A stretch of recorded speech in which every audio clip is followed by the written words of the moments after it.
thanks so much for giving IANS your time for this important event. I think this is a very landmark event in Kashmir and in India as well, when people like you are going back there.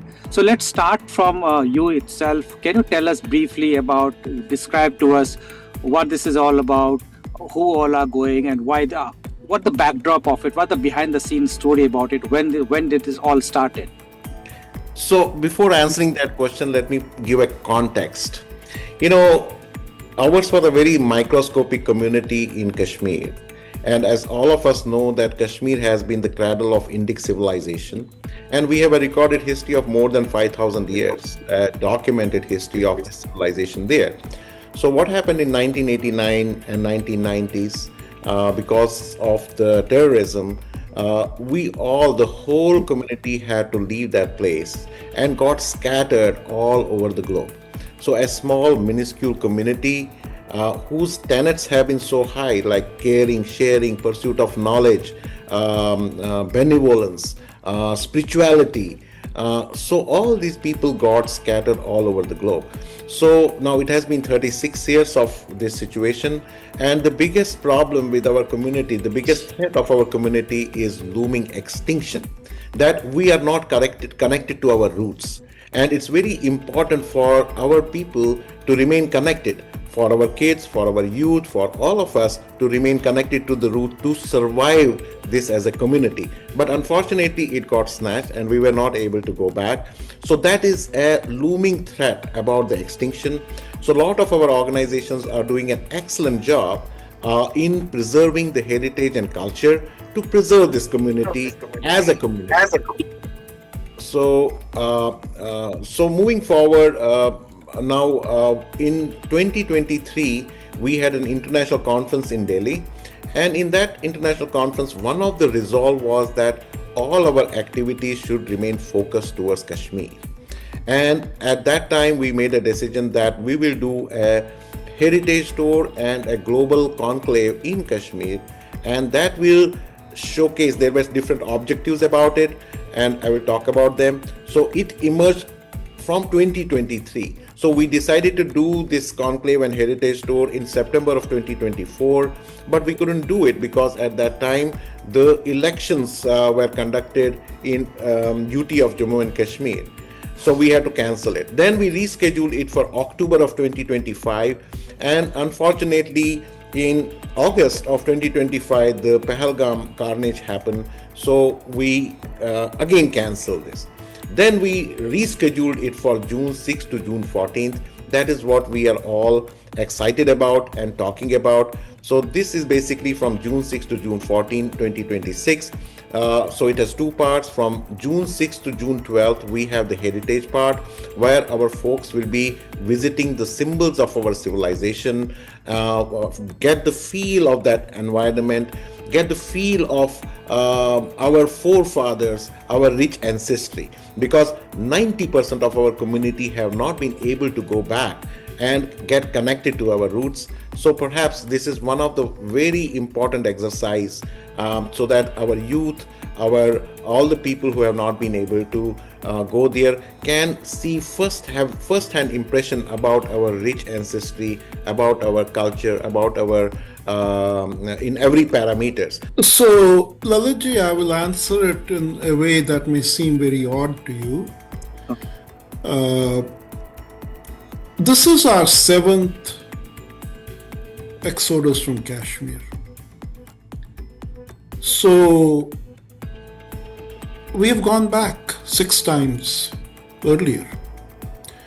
But in this most recent genocide and ethnic cleansing, this is the first time that we are formally going back in as large a number as you have seen Surendraji describe, with the goals that he has laid out.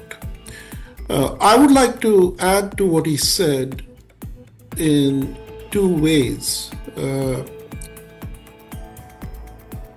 You have to understand, Lalitji, the profound emotionality of what this movement is.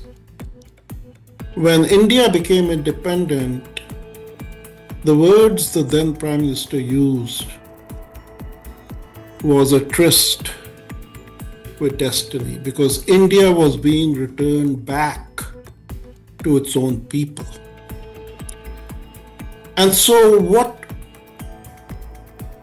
we are doing, Laditji, is in a sense what will happen there is we are giving a gift to our children who will be there. And this gift that we are giving them is a gift that says, look, the Kashmir that you have heard of from your grandparents' stories of pain who have moved on, from your parents who have vowed never to look back at Kashmir, that Kashmir also has something very profound that is your living inheritance. So the first thing is it is going to be a very emotional rite of passage from the viewpoint of the future.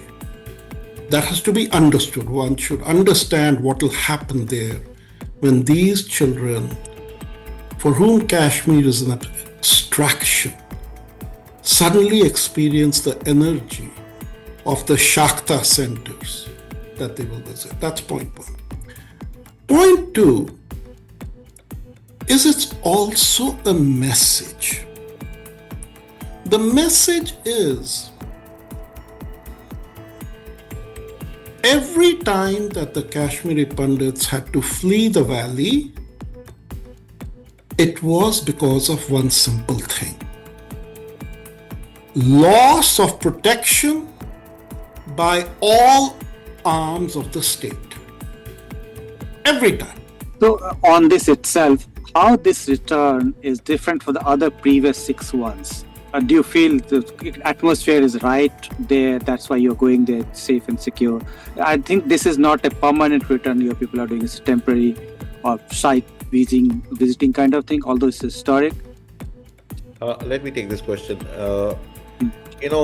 This exodus happened in independent India. Right. That is what it is different from other previous 6 exoduses. That a tiny microscopic community which has contributed immensely for the development of the erstwhile state of Jammu and Kashmir now stand nowhere. They are strangers in that place.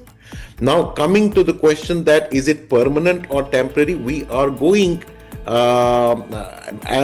in this tour, but we all need to realize that we are the indigenous people.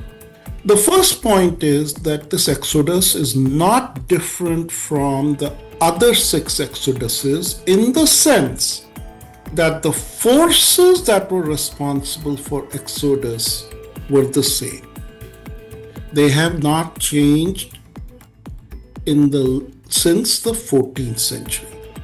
And so the fact, as Surendraji said, that it happened means we have learned nothing. We have learned nothing in terms of how to put systems in place so that these regressive medieval forces do not once again prevail. So in that sense, it is not different. But it is very different in a way that speaks to the strength and courage of this peaceful community, which is that the previous 6 exoduses, the kings invited the Kashmiri Pandits to come. They put the security package out there first. They sent their emissaries with the security package to the Kashmiri Pandits and said, come, a mistake was made here. Be part of the administration. Be part of the way of life. And this one is different. This one, nobody extended an invitation. This one, the Kashmiri Pandit community exercising its own sovereign right to its motherland, has taken the initiative to go and be in their homeland and show their children their homeland. So it's different. It does create an obligation on the state to provide that security, but the sequence is different. And I am proud of my community that it has taken the lead and the initiative. I'm proud of Dr. Surinder Kaul. I'm proud of everybody here that we have taken the initiative as opposed to what would have been the right way to do it, which is that we should have been invited to come back on the basis that there is recognition that a mistake had been made towards us. Yeah, I don't know what happened. So anyway, it is our way to reconnect. In absence of the fact that the government has not really invited us, but we feel that not only feel, but it's been shown that if two generations are not living in their home state, that culture basically dies a natural death. So we have a clock ticking against us. We also have an issue of laying a claim to our land. We don't know when the external forces will be ripe for us to return safely.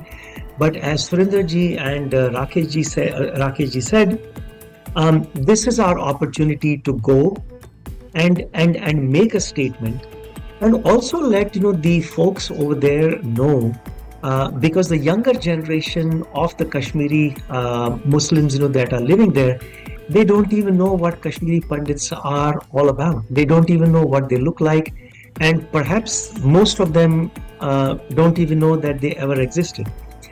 By going back, we are letting all of the folks in Kashmir know that we used to live here once and we are back here. We would like to, establish ourselves back in the valley. But, this is our first attempt, to at least go back, show our face and make an attempt, to re-establish ourselves. So like Rakeshji said, this is all of our volition. We're not receiving any help from anybody else, but we feel that, to lay a claim to our homeland and motherland, this is a very important step, and that's basically what we are heading to Kashmir for. Thank you. So what? We will hear from Upalji also on this question is raised. And Upalji, you want to comment on this? Yeah, I just wanted to add upon and build upon what Surinderji, Rakeshji and Mohanji mentioned. I'll start by addressing a couple of questions Lalitji, you raised. I think first question was that is this the first time that we are attempting this tour? And I'll tell you, that's right. This is the first time we are attempting to go as a community. And I'll give you some context. See, the wounds are still fresh with our community. And many in our community have almost vowed not to go back because, it's extremely painful for many of us to relive some of those painful moments.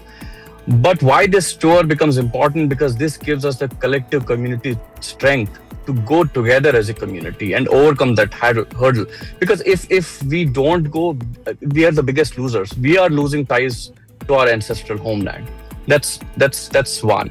The other question that you asked about, hey, why now? Do we feel comfortable, or is the environment right for us to? I don't think that I would look at it from that lens. I think it's more about time is of essence. It's been 36 years, and personally, I'll tell you my personal angle. It's been 36 years since I was forced to leave my homeland. I was about the same age as my children are today.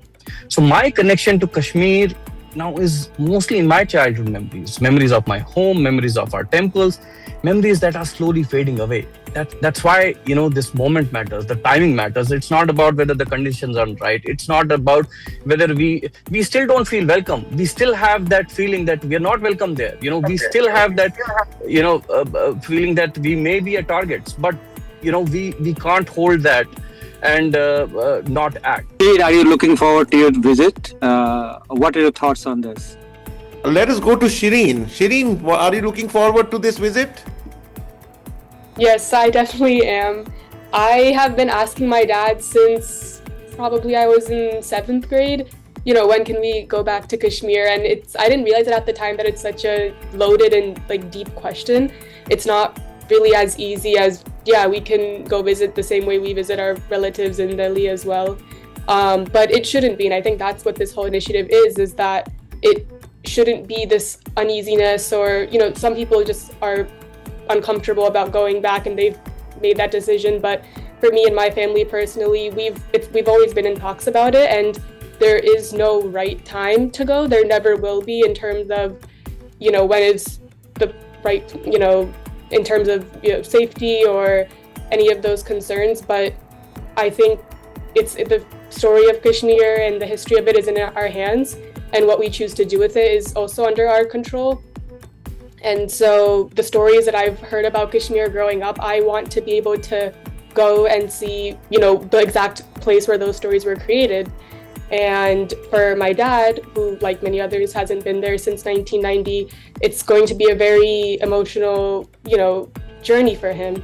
But we are excited. We've always, been in talks about doing it. And right now I think is the right time for me and my family. And so I will also like to add, while growing up, we were always talking about Kashmir, and the question always used to be, hey, you have been, always talking about it, but when we are going, as she mentioned, but now putting a face to a name, like we have many our religious institutions, our temples are there. Now, what I wanted was like our kids when they go there, see them, they listen to the story, the history of all those. When they go there and see that, that will feel. Now it is for real. That's what our history is. How our ancestors were there. They used to live there. It evolved over thousands of years. I mean, if you have been through our culture and our history, so last 5,000 years of history is over there, and now our future generations, they need to know. Like, hey, this is something where we come from. These are our roots, and we did. So that's the main idea of this tour. Also, our future generations know about this. Hey, how rich our civilization is, and this heritage tour is going, to do that, and in a big way, generate that information for all the younger generations as well. Can I add to that? Yeah. Yes, Nirja. Lalit, as Vinodji said, and as I know Shireen and Vinodji both for years now, we've been friends and family. I've seen how Vinod has inculcated a deep sense of belonging for Kashmir in his kids. He has 3 kids, God bless them. And how he has narrated those stories, not just the ugly part of it. It's not just the part that we faced, but the beautiful parts of it, the childhood part of it, the young part of it when they were in college and school, and narrating those stories where Shireen got to see the beauty of Kashmir through her parents. I just feel that like Shireen and many other youngsters who would be part of this journey would feel the same connect, not just the ugly, the dark part of it. They have not lived it, but through their parents, they have lived that part, and they will go and connect with each and every single part of that and try to establish that connect that they could never have earlier. That's one aspect of it. Number 2, I think as a community, we have gone way and beyond the resilience, establishing ourselves, being contributors to the society wherever we have been, not picking up arms and picking up the pen. That was our biggest weapon. So that's something which we all should be proud of. Contributing to the societies, being there to help other communities while building our own lives. So going back to a place where we left with nothing. We left literally with nothing. We left in the middle of the night. We left with somebody from the family getting killed.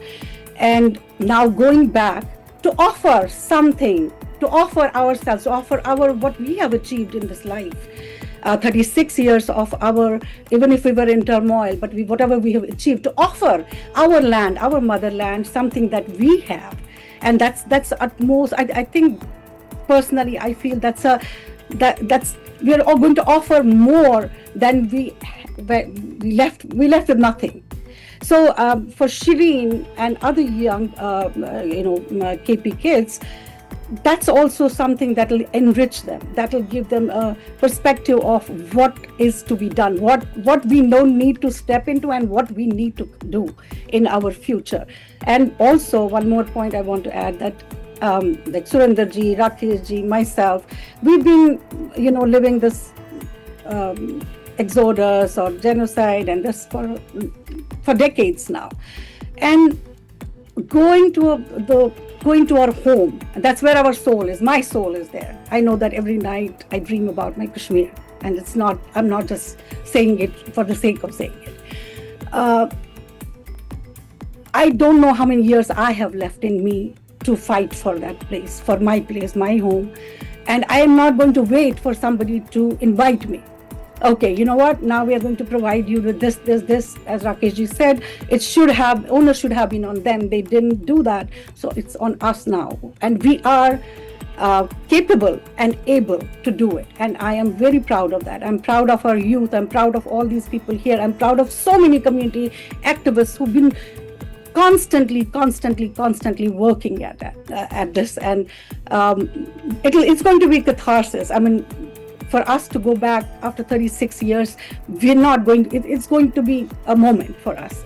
But the only thing that will carry with us is that we tried, we attempted, and we made it possible, not just for us, for our youngsters, for the people who have not established that connect yet with that land. So I don't know if I oversaid some things, but that's how I feel about this youth, that they need to be there, they need to see that place and connect. Sunita ji and Bhan Saab, can you tell us about your, what are you looking forward to when you visit Kashmir? Yeah, well, the thing is, when I left for US, I left my first thing, because we had been staying outside, and my first thing was to go back to my grandparents and take their blessings back in 89. And that time, me and my brother, we wanted to just go around, because we were like adults, and my grandfather said, be careful. Things are not the way it is. And but before that, every year while I was growing outside in different parts of India, the one thing I would look forward to would be going back to my roots for 2 months in summer and just enjoy the culture there, and the rich culture and all that. So that I just want to relive that and see that place after same 36, 37 years, because I came here in 89, and that's end of 89 is when the thing started, and we had no clue. So it would be my thing, especially over the years I have read a lot about how culturally rich and spiritually rich our land was. And I also got to know that from my dad, who was a big Shaivite himself, through his books, and through my mom, who does a lot of Leela. So, and when I used to go as a youth, enjoying the beauty and all that and the different flavors. But now, and then after we got married in 92, but we have not been there since we got married. So that is one thing I'm looking forward to. Yeah. Sorry. Go ahead, please. Yeah, go ahead. I was asking you one. Please. Yes. I like Nirja, and I think Surendraji and Amit. I grew up in Kashmir. I was born there, raised there, until I was thrown out of there. So for me, the sar tan se juda nahi hua, but dil tan se juda ho gaya tha. I'm living here, but my heart is there. and that emotion is for a lot of us. And for us, it is going back to see your mom. You're away from your mother, and you're going to go and see her, and you're going to hug her and kiss her and tell her, "Mom, I missed you for so many years. I've not seen you." So it is very, but it is also very important for us to go so that our kids, our Kashmir Hindus are like a dying ethnicity. We are a dying ethnicity, and it is very important to keep do this so that we can maintain that. It's just a little lifeline we are trying to infuse in this dying entity, so that our kids going forward can keep in touch and maintain and bring it back to life at some point in future. I don't know when that will happen, but at some point. And like in 2015, our kids, we have a boy and a girl, and both of them got very adamant, no, we want to go to Kashmir. So we booked a trip for them. They were young in college at that time. We booked a make my trip for them itinerary, like a touristy itinerary. And when they went, they just kept that touristy itinerary on the side. They went to Khirbawani, to Lamula, and then they went to his ancestral house and my ancestral house. And even in my ancestral house, they went all the way up to the attic. They got 1965 postcards that my uncle had written for, Then they brought a diya from the house, and they brought that. It was like, look, Mom, this is what we could bring from that place. Amit ji, I wanted to ask you, what made you decide to go back to explore Kashmir now? Namaste, Lalit ji. Yes, as a 1990 Kashmiri Pandit survivor of the genocide, I was 9 years old when we were forced to leave, and it was the middle of the night. I still remember how we left, and when I did the tickets, for a couple of days I was so emotional. I don't know what happened because I haven't never gone back. It's been 36 plus years, and my kids are right now of same age, 9 years and 12 years, and I keep talking about Kashmir every week, every day at home. So visiting that same place after 36 years is very deeply emotional for me personally. Visiting the same temples which we have grown up in, because just like every other community, we are global Kashmiri Pandits. We are here. We are not living in India, but every other all my other friends, if they go to India, they go to their place. We cannot go to our place. We always go to Delhi. We always go to Pune, Mumbai. That's not our roots. Our roots are in Kashmir. So I think this tour should be taken as a pioneer step towards re-establishing what is ours. And again, we are the last generation who was born in Kashmir and who still carries that pain, because after a few years or after a decade, we may not have people who will have the same, although we try our best to keep it going. But I think this should re-establish our stakeholdership also, because if we look at it, we have been written off from the process.